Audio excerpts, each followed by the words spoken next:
மகாத்மா காந்தியின் 79வது நினைவு தினத்தையொட்டி டெல்லி ராஜ்கோட்டில் உள்ள அவரது நினைவிடத்தில் குடியரசுத் தலைவர் திரௌபதி முர்மு, பிரதமர் நரேந்திர மோடி உள்ளிட்டோர் மலர் வளையம் வைத்து மரியாதை செலுத்தினர்.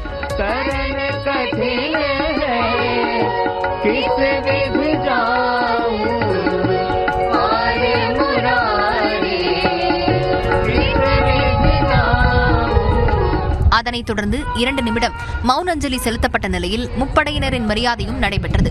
இது தொடர்பாக தனது எக்ஸ் பக்கத்தில் பதிவிட்டுள்ள பிரதமர் மோடி, ஆயுதங்கள் இல்லாமல் உலகையே மாற்றக்கூடிய சக்தி அஹிம்சைக்கு உண்டு என்பதை மகாத்மா காந்தி வலியுறுத்தி வந்ததாக குறிப்பிட்டுள்ளார். இதேபோல சென்னை எழும்பூர் அரசு அருங்காட்சியகத்தில் அமைந்துள்ள உத்தமர் காந்தியடிகளின் திருவுருவச் சிலைக்கு முதலமைச்சர் மு.க.ஸ்டாலின் மாலை அணிவித்து மரியாதை செலுத்தினார். அதனைத் தொடர்ந்து முதலமைச்சர் தலைமையில் தீண்டாமை ஒழிப்பு உறுதிமொழி ஏற்கப்பட்டது. தீண்டாமையை அடிப்படையாக கொண்டு எவர் மீதும் தெரிந்தோ தெரியாமலோ சமூக வேற்றுமையை மனம், வாக்கு, செயல் என்ற கடைபிடிக்க மாட்டேன் என்று உளமாற உறுதியளிக்கிறேன்.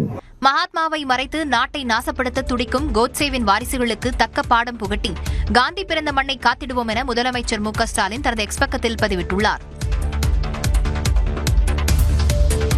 விருதுநகர் மாவட்டம் ஸ்ரீவில்லிபுத்தூரில் திடீர் நிலநடுக்கத்தால் பல்வேறு வீடுகளில் விரிசல் ஏற்பட்டுள்ளது. கிருஷ்ணன் கோவில், செங்குளம், கம்மாப்பட்டி, இந்திராநகர், குன்னூர், பூவானி, பாட்டக்குளம், பத்ராயிருப்பு உள்ளிட்ட இடங்களில் வியாழக்கிழமை இரவு 9 மணிக்கு நிலநடுக்கம் ஏற்பட்டது. இதனால் அச்சமடைந்த மக்கள் வீடுகளை விட்டு வெளியேறி தஞ்சமடைந்தனர். சிவகாசி தாலுகா சிந்துராஜபுரத்தில் தொடங்கி கல்லுப்பட்டி வரை 3.0 ரிக்டர் அளவில் நிலநடுக்கம் ஏற்பட்டது. இந்நிலையில் ஸ்ரீவில்லிபுத்தூரில் நம்பிநாயுடு தெருவில் உள்ள வீடுகளில் விரிசல் ஏற்பட்டதால் மக்கள் அச்சமடைந்தனர். கடந்த சில ஆண்டுகளுக்கு முன்பு ஆண்டாள் கோவில் சுற்றுப்பகுதிகளில் மக்கள் உணராத வகையில் நில அதிர்வு ஏற்பட்டது. ஆனால் தற்போது ஏற்பட்ட நிலநடுக்கம் ஸ்ரீவில்லிபுத்தூர் பொதுமக்களை பெரும் அச்சப்பட வைத்துள்ளது.